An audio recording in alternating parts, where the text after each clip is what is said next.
38 minutos van de las 6 de la tarde. Hola, Peti, el precio del petróleo tuvo una caída del 15%.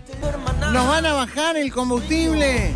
No. Ey, che, bajen el combustible, bajó 15%. Estamos ante un problema. ¿Estamos ante un problema? Ese es un enorme problema. Es para esperando la carroza.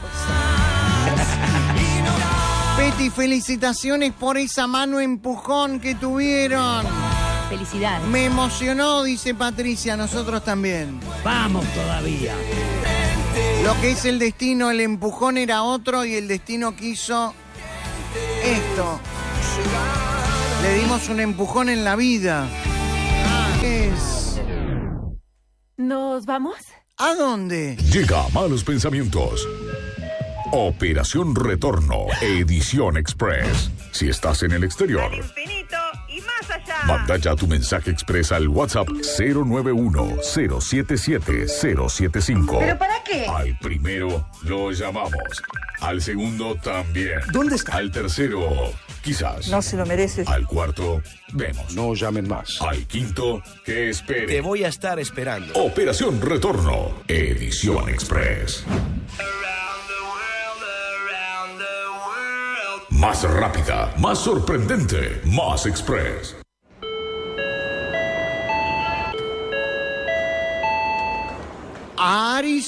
¡Arizona! Ahí vamos. Arizona nos espera. En Estados Unidos está Gonzalo. No es Gonzalo. No es muy común que esté en Arizona. No. Pueden estar en Hola. New Jersey. Hello. Hello. Hello, how you doing? Gonzalo, I'm fine. And you? Gonzalo, Who is this? Gonzalo. My name is Nati. Peti Nati. Betty. Hola, Gonzalo. Betty. A la mierda. Oh, hola. Hola, Gonzalo. Gonzalo. Gonzalo. Gonzalo. Gonzalo, ¿estás en Pará, Arizona? que hasta me dejaste temblando. Pará. ¿Cómo andás? Bueno, bien, gracias por preguntar. Gonzalo, nos estábamos preguntando en realidad, ¿por qué un uruguayo elige Arizona cuando habitualmente los uruguayos que viven en Estados Unidos viven en Florida, viven en New Jersey, viven en New York o viven en algún otro estado, pero en Arizona muy pocos? Mirá, realmente por elegir como tal, no. Digo, así de rápido, yo hace más o menos medio año vivía en México, estuve viviendo en México casi 19 años. ¿19 Y bueno, años me en casé- México? 19 años en México, Peti. 19 años en México y, bueno, en México conocí a la que es ahora el amor de mi vida, me casé con ella, casualmente ella tiene familia acá y, bueno, nos venimos para Arizona, ella se vino un poquito antes que yo y yo hace, ponele, 7 meses que vivo acá. ¡Qué brutal! ¿Cómo la vida te va sorprendiendo? ¿Qué edad tenés, Gonzalo? Tengo 39 recién cumplidos, bueno, prácticamente recién cumplidos. ¿Qué día cumplís, Gonza? El 17 de marzo. Ah, bueno, no sos ariano, no vale la pena entonces hablar No. de eso. Gonzalo. 19 años en México. 19 años en México, Peti. Me acuerdo del día, fue el 8 de junio del 2006. Decidimos salir de Uruguay para México. Cuando decís decidimos, ¿te estás refiriendo a vos y alguien más? Mira, primero fueron mi madre, mi hermana y yo, y como a los 2 meses más o menos se fue mi padre también para México con nosotros. ¡Ay, la pucha! ¿Y dónde aterrizaron en México? Primero llegamos a lo que era el Distrito Federal, Ciudad de México ahora. Estuvimos viviendo en Ciudad de México como 3 años, si no mal recuerdo, y después de ahí nos fuimos para un departamento, un estado, como le dicen en México, que es Hidalgo, la ciudad de Pachuca. y ahí Ah, estuvimos el resto del tiempo. Ahora, ¿cómo elegís vos y tu familia como destino México DF, donde hay millones y millones y millones de personas? ¿Por qué elegís irte del Uruguay y por qué elegís aterrizar en el DF? Y mirá, en aquel entonces mi madre había ido, anterior a nosotros, estuvo en México unos meses porque fue a hacer un curso de spinning y de lo que era entrenadora personal y esas cosas, porque era el auge en aquel entonces de lo que era el spinning, entrenador Bien. personal, todo lo que era tema de gimnasio, y justamente por estar al lado de Estados Unidos como que tenían la primicia en todas las clases, ¿no? En todo lo que era ese tipo de cosas. Le gustó, estuvo, te digo, no me acuerdo si fueron como 6 meses allá, y volvió a Uruguay. Bueno, en Uruguay ya sabes que en aquella época principalmente las cosas no estaban muy bien, con la famosa crisis que empezó en el 2012, en el que mucha gente también se fue, y bueno, temas, ya sabes, laborales, económicos. Estás hablando de que yo en ese entonces tenía como unos 16 cuando pasó de que mi vieja se fue a México. Regresó y decidimos irnos como a eso de los 17, 18, fueron como 2 años de planificación entre una cosa y otra, y terminamos saliendo a mis 19 de Uruguay. Básicamente fue por lo que ella vio, nos comentó, y después uno se empezó a empapar de a poquito en internet, ¿no? ¿Y cómo se siente un uruguayo cayendo en el DF, donde, repito, hay millones y millones de personas? ¡Pah! ¿Qué querés que te diga? Yo viví los dos mundos, Peti. Viví la locura en el buen sentido, que era caer en una ciudad tan grande, tanta gente, con tantas cosas novedosas para uno, viste, que de repente, imagínate, yo soy de Las Piedras, ¿me entendés? Entonces, caer en el DF era una locura. Las calles, el tránsito, la cantidad de autos, la cantidad de gente, los edificios, todo era una locura para mí en el buen sentido, ¿no? Y después vivís, claro, la parte mala, en el que no sé si a todos los uruguayos le pase, pero a mí en lo personal me pasó, que yo pensé que me iba a comer el mundo y el mundo me terminó comiendo a mí. Entonces la realidad, viste, son como dos caras distintas que obviamente no esperás encontrarte, esperás que sea todo color de rosa como mucha gente te lo cuenta, y no es así. ¿Qué fue lo peor que te pasó en México, en el DF, o lo peor que tuviste que hacer en el DF? Mirá, de lo peor que me pasó, como tal, un asalto a mano armada. Me acuerdo que yo me compré una motito de estas como scooters, y después esa motito tuve la posibilidad de cambiarla por una moto de pista, que a todos los que nos gustan las motos, quería una moto grande, me la compré, y andaba, mi viejo usa mucho la palabra compadrito, andaba mucho de compadrito en la calle. Bueno, un día estaba en un semáforo parado y me llegan 2 tipos, uno por atrás, uno por el costado, y me apuntaron 2 armas en la cabeza, me bajaron la moto, me bajaron el casco, me bajaron las botas, me bajaron la mochila, me dejaron en bola. Y la verdad, el susto de mi vida, porque cuando me hacen bajar de la moto, corta cartucho el tipo y me lo apunta al pecho, ¿viste? Y me dice, quédate quieto, me lo apunta al pecho, y no sé, te pasa la vida por delante en ese instante, y o sea, se te nubla la mente, ¿entendés? No pensás en nada. Estás hablando de que yo en ese entonces tenía 21 años, o sea, hacía relativamente poco que había llegado a México. La violencia, claro, la violencia que se vive en México es tremenda, ¿no? En el DF. Vos sabés que ahí difiero un poco, Peti, porque Pregunto, yo soy mucho de meterme... Perdón, no te escuché. No, digo que es una pregunta más que una aseveración.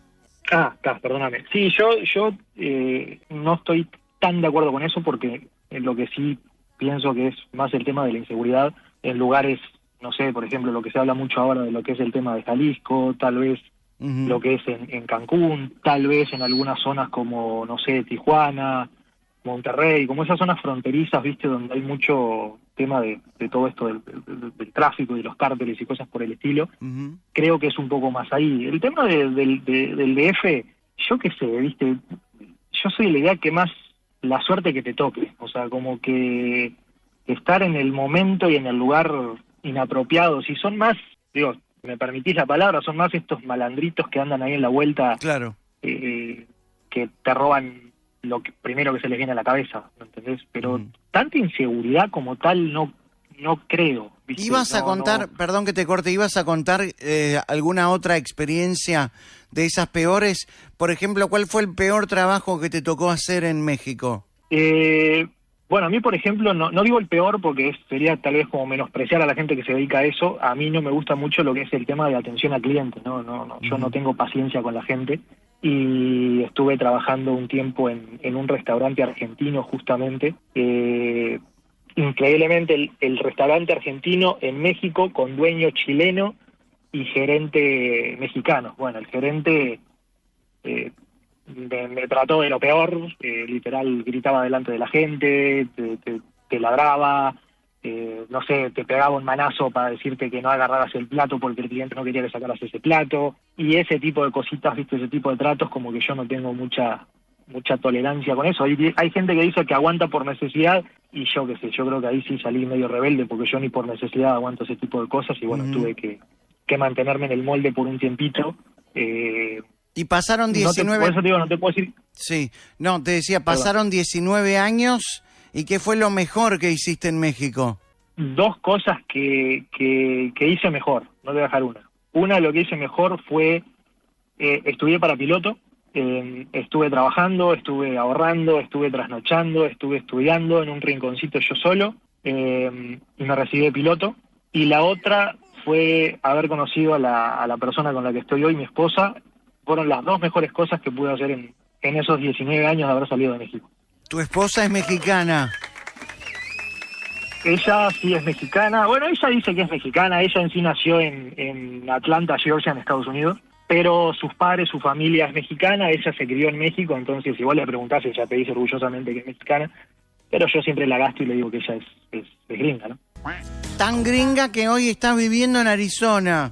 Exactamente, tan gringa que hoy estoy viviendo en Arizona. Y callate, Peti, que el 31 de marzo creo que pasé los nervios de mi vida porque tuve la entrevista con el llamado USIS, el USCIS, para lo de la Green Card, la residencia permanente, que dicho sea de paso, todavía no tengo respuesta, y pasé los nervios de mi vida con esa entrevista, ¿no sabes? Contanos esa experiencia que está señalando a Trump como un tipo que no tiene corazón, no tiene alma, ¿no? Mirá, yo en ese tema de lo que es este hombre me limito un poco porque obviamente estoy acá y no puedo ser como hipócrita de criticar tanto algo de lo que hoy por hoy estoy viviendo, no de él como tal, pero bueno, estoy viviendo en lo que es su país como tal. Yo qué sé, hay muchos, acá por lo pronto hay muchos sentimientos encontrados de la gente, y te podría decir tal vez como algo parecido a lo que pasa en Uruguay con el tema del Frente Amplio, ¿no? Que muchas personas que lo votaron están defraudados de él, regresando a lo que es acá, muchas personas están defraudadas o defraudados con lo que es su actual gestión. Muchas críticas, mucho revuelo con gente con todo esto de lo de ICE, que están agarrando gente por donde caiga, que ahora se pararon en los aeropuertos. No sé si llegaron las noticias de Uruguay, pero que hubo un problema en gobierno, que otra vez, creo que por tercera o cuarta vez en lo que va de gobierno de Trump, cerraron como tal, o hubo como tal un paro en gobierno porque no hay fondos para pagarle a ciertos funcionarios, y bueno, la solución de Trump fue mando a ICE a los aeropuertos para que atiendan a la gente. Y no me tocó, porque obviamente yo de acá no me muevo hasta tener una decisión de lo que fue la cita, pero muchos están diciendo de que justo, ¿no? Que los de ICE, en vez de, más allá de estar ayudando con los trámites de aeropuerto como tal, no sé, revisiones en general, están agarrando a gente, revisando papeles, encerrándolos. Te repito, yo no sé si sea cierto o no, mucha gente lo dice, sí es una realidad de que hay mucho miedo, mucho nerviosismo en ese sentido.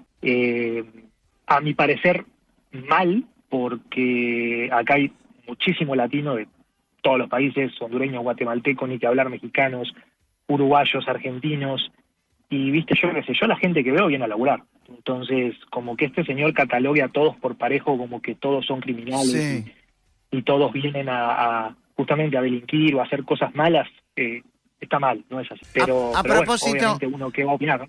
¿A qué te dedicas? ¿En qué trabajas? Yo espero que no me escuche nadie, pero bueno, yo ahora estoy en una empresa donde, digamos, trabaja mi esposa también, dicho Sí. sea de paso, ella me metió, y lo que caiga, Peti, lo que caiga, limpiar los baños, plantar los arbolitos, poner, justamente hoy estaba limpiando la fuente y pintándola, que caiga, poner piedritas en los canteritos donde van los arbolitos, barrer, sacar la basura, lo que caiga hacer dentro de la empresa para obviamente estar generando un ingreso y lo principal creo que mantener la cabeza ocupada, ¿no? Porque muchos que están afuera y principalmente en mi situación saben que eso de la espera te come la cabeza, te come vivo, porque claro, estás con esa incertidumbre de qué va a pasar conmigo, ¿no? Contanos O sea, ¿qué va a pasar? qué fue esa entrevista que tuviste y de qué manera la tuviste.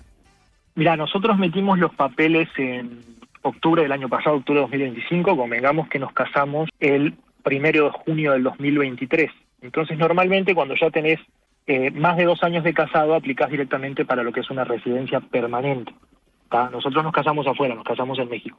Entonces, el año pasado, bueno, vine de visita en marzo, me fui en abril, regresé en agosto y ya decidimos que yo me quedara acá. En octubre metimos los papeles y, bueno, y ahí viene la dulce espera, ¿no?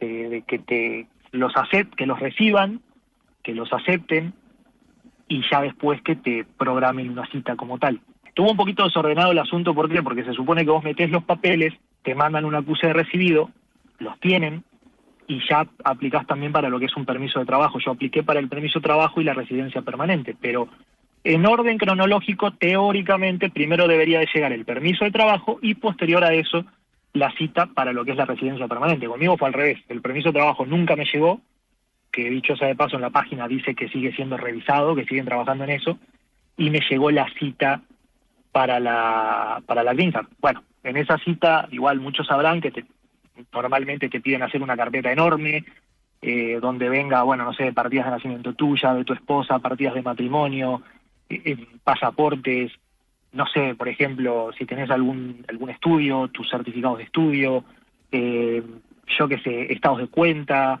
recibos de sueldo, con quién vivís, cómo vivís, dónde vivís, dirección, fotos de la casa, fotos de la relación como tal en todo este tiempo, contratos de arrendamiento, bueno, todo, o sea, absolutamente todo. Si tenés autos, si esos autos los tenés...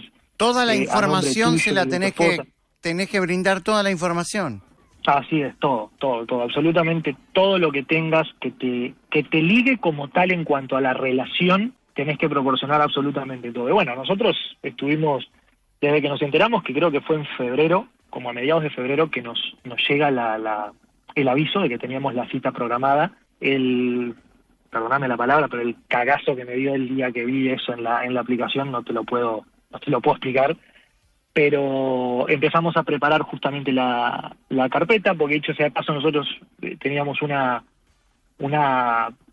abogada o una preparadora del caso que muchas cosas las obvió y no nos avisó, y bueno, tuvimos que nosotros solos empezar a ver en TikTok y empezar a ver videos y empezar a preguntar y con la IA y ya sabes, ¿no? Entonces nos fuimos haciendo como ese conocimiento, por decir de una manera, armamos la carpeta y yo pasé, no te miento, no sé, fácil un mes con aquellos en la garganta, ¿viste? Porque no podía dormir, estaba nervioso, andaba asustado, viendo videos de qué me faltaba, consultando más o menos qué preguntas te hacían, viste, a ver, y si me preguntan esto, ¿qué puedo decir? Si me preguntan aquello, ¿qué puedo decir? Y después ya viene toda la preparación con tu pareja, ¿no? De que, bueno, acordate de que la casa, no sé, tiene tantos espejos, tiene tantas cerraduras, tiene tantas puertas, es de este color, la alfombra es de este otro color, la entrada es tal, tiene cámaras, todo, o sea, absolutamente todo. Llega el día de la entrevista, que me tocó, si no mal recuerdo, fue el martes 31, a las 8 de la mañana, hasta eso estuvo bien porque fue temprano y todavía mejor porque quedaba como a 15 minutos más o menos de donde estamos viviendo.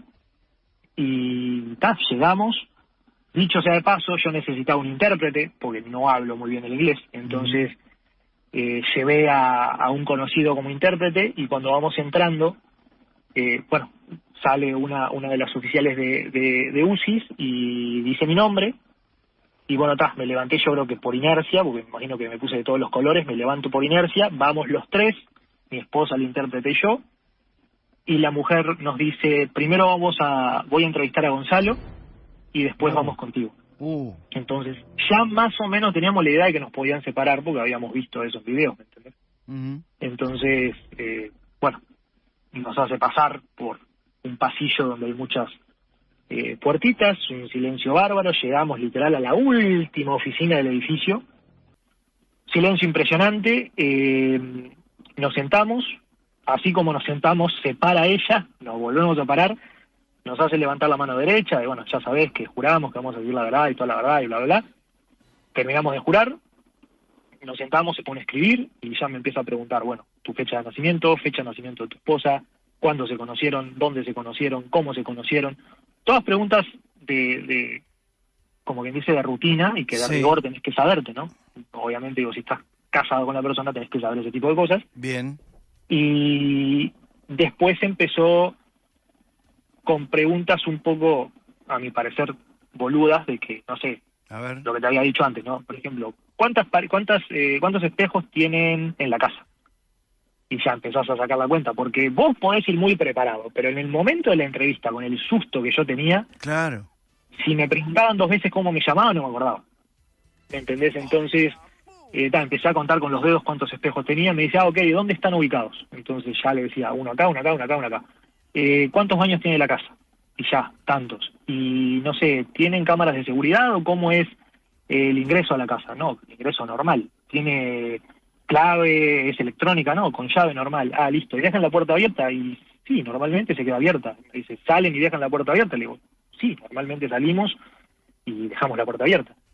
Y ya hace cara, ¿no? Como diciendo, no te puedo creer. Y menos podía creer yo porque acá es algo muy común, o en general, que se duerma y salgas y dejes todo abierto.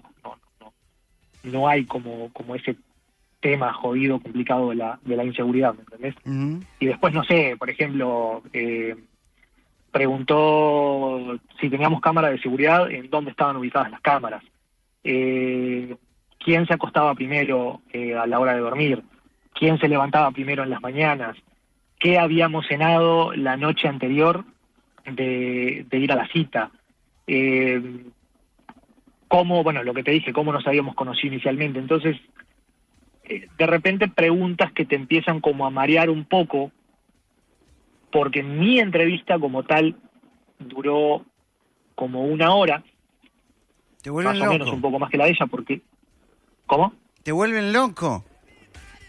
Claro, porque después de todas esas preguntas como tal, te viene la parte de lo que es las preguntas de seguridad de la Green Card, que ya sabes que si alguna vez estuviste en algún grupo delictivo, que si tenés antecedentes penales, que no sé, si quisiste atentar en contra de los intereses de los Estados Unidos, si llegaste a trabajar a Estados Unidos, si te quedaste más del tiempo permitido.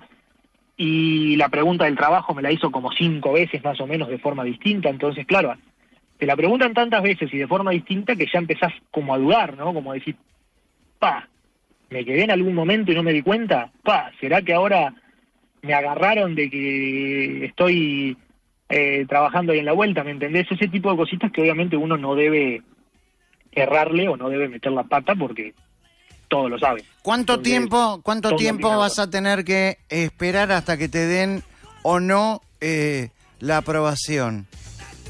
No tengo idea, Pepi. Mirá, legalmente ellos tienen 120 días para Sí. contestarte después de la entrevista. Generalmente, por los videos que hemos visto y bueno, haciendo nuestras investigaciones en internet, más o menos de 2 a 4 semanas es lo que generalmente te demora en llegar la Green Card, siempre y cuando te la aprueben, ¿no? Porque pueden pasar varias cosas, que te la aprueben, Sí. que no te la aprueben y te pidan más, se llama intención de negación o algo así. Entonces tenés que meter como una apelación, de preferencia con algún abogado que tenga conocimiento del caso, o hacerle de conocimiento del caso. O la otra es que te pidan más evidencia. Que se me haría, puedo usar la palabra tonto, el hecho de que me pidan más evidencia, porque no me pidieron absolutamente nada de toda la carpeta que llegué. Entonces, no creo que pase eso. Digo, nosotros tenemos fe en que se va a dar bien, porque es digamos que un caso muy limpio, dado que yo sí tengo entradas anteriores a Estados Unidos, pero siempre respeté el tiempo que me dieron, nunca me quedé de más, no trabajé acá, lo que ya te dije, no tengo antecedentes penales ni nada por el estilo, estamos legalmente casados, nos casamos afuera de Estados Unidos, tenemos prácticamente 3 años de matrimonio, entonces en teoría es un caso muy limpio, ¿me entendés? Por eso pensamos nosotros y tenemos fe de que no va a haber rechazo o algo negativo en esto. Gonzalo, ¿cuánto hace que no venís al Uruguay? Mirá, fui hace, si no me equivoco, Peti, va a ser 3 años que fui a Uruguay. Fui con mi esposa justamente, fuimos en enero, estuvimos por allá y este fin de año va a ser 3 años. Gonzalo, a partir de este momento tenés 10 segundos para decir lo que se te antoje.